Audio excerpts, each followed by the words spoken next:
Thank you for joining me today to see about getting the most out of your journal. The journal is basically a compilation of everything you fed throughout that whole day, whether it's by mouth or by tube, and it gives you a good chance to track that if you choose to, if you're weaning, for example, and wanting to watch that progress. It helps you count down your goals and see how you're meeting those, and it's going to show you a compilation of all your micronutrients as well throughout the whole day, macros and micros. So to get started, if you haven't been here before, you probably do not have a calorie goal and water goal set.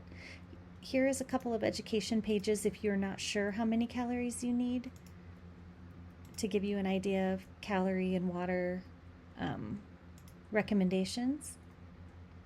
But the best place to get those is from your care team if they are helpful with that kind of thing. But to set your custom targets, you did this at sign up, so you've got if you need to change it, this is where you can change that. But then you see I have my calorie goal and my water goal set just simply typed in there. And that way, when you go to your journal, they're going to flow right in here. And then it's going to show me my countdown. So to add foods into this journal, there's a couple different ways that you can do it. They're all going to have a real similar flow. So I can add things. Usually I like this for if I'm just adding like one or two things. But say I wanted to add,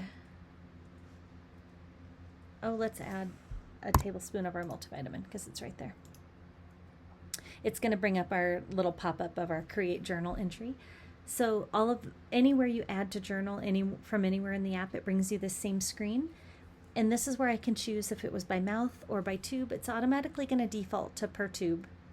But if I wanted to do some of it by mouth, etc., this is where I could put that. If I did have any additional water, and maybe I flushed the tube with an ounce. So this is saying I drank an ounce and flushed a tube. If I want to, I can do the time and date of the meal. I usually don't worry about that, but it's up to you. Setting the time and date is just going to make it go in order here. So for some of us that want to see that flow, that's where you would do that. And then it's going to automatically add in all the nutrition, all the water, all the everything, and compare to our goals down there and above. The next way to add something is to add it straight from the blend book. You can choose your recipe. Let's say we did some of this brown butter mac and cheese, and I mixed up a feeding here. I'm going to add, if you didn't feed all of it, you can make that less. So put that at your feeding size, and then it's going to carry over just that amount of nutrition.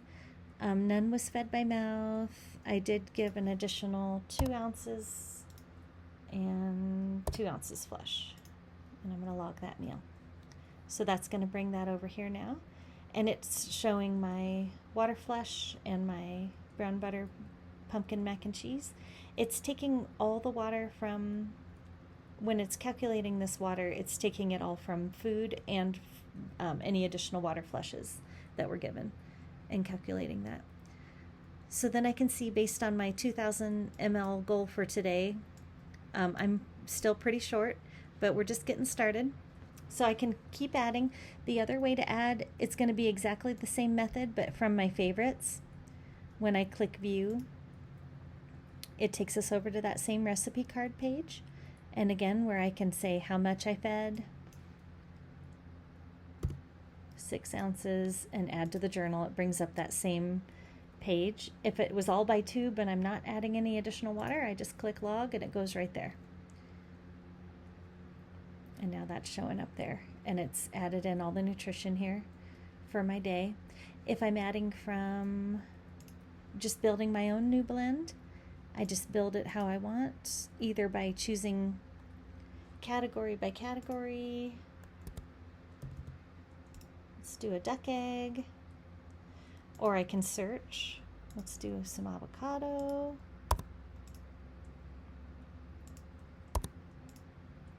Whatever it is that you make your blend out of, you'll go to the recipe card just like usual.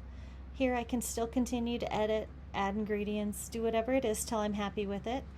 And whatever I decide to feed, I put the feeding amount, maybe it's the whole thing, add it to the journal, and log the meal.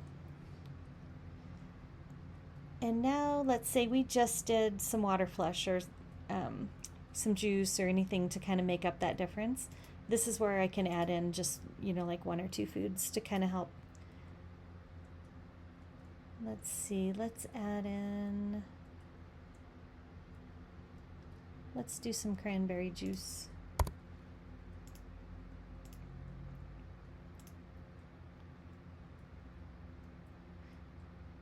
And so the nice thing about the journal, you can take it to your care team and show them that you're meeting your marks or not.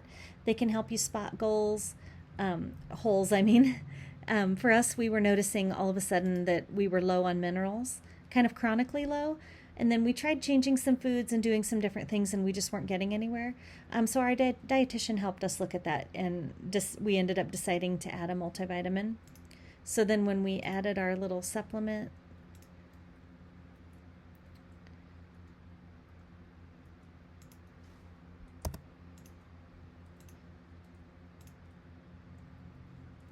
then it showed us that we were meeting our goals.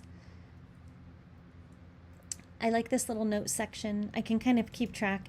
It's helpful for me if I do log a bunch of blends on one day, but I'm really not hitting my marks. I look down here and I see, oh, okay, well, she did miss a feeding. So you can kind of put your feelings for today went great. Just write anything and everything that you want to keep track of. And it's all going to be in the same place for you when you go to that doctor.